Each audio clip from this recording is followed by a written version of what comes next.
Hi everyone, my name is Dr. Haris Khan, and today I'll be presenting on the topic of assessing awareness and appropriate use of ChloraPrep in Neuraxial procedures, implications for patient safety, cost, and environmental impact. So, skin antisepsis in anesthesia is essential for safe Neuraxial procedures.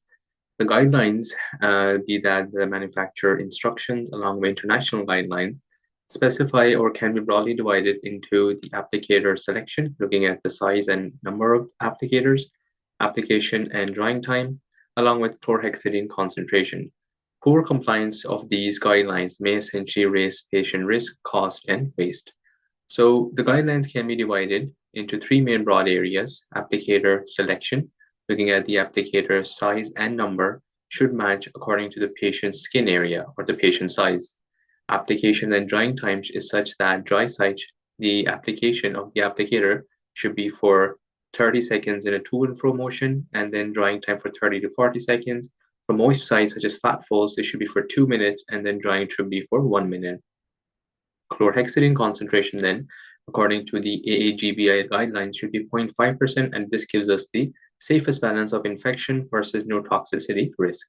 So our aim was to assess anesthesia and ICU doctors' compliance and knowledge on these three broad areas.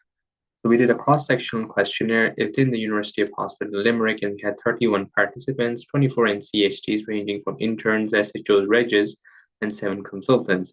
And these were our main findings. 61.3% of doctors actually did not know that a single 3 ml applicator is recommended to cover an area of 15 by 15 centimeters, which in most cases is enough for neuraxial procedures. 90.3% of doctors were using 2 3 ml applicators for every spinal and epidural rather than adjusting according to patient size. 54.8% of doctors were unaware that all applicators in the theater kits were 2% chlorhexidine, not the 0.5% as recommended. And then 74.2% of doctors weren't following or weren't aware of correct application and drying time.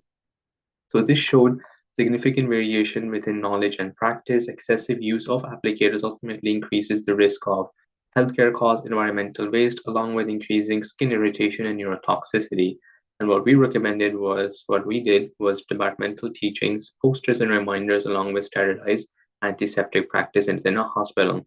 So the take-home message essentially is improving awareness of simple manufacturer and international guidance and simultaneously improve patient safety, reduce unnecessary cost, along with that, minimize environmental impact. I hope you got something out of this. Thank you very much.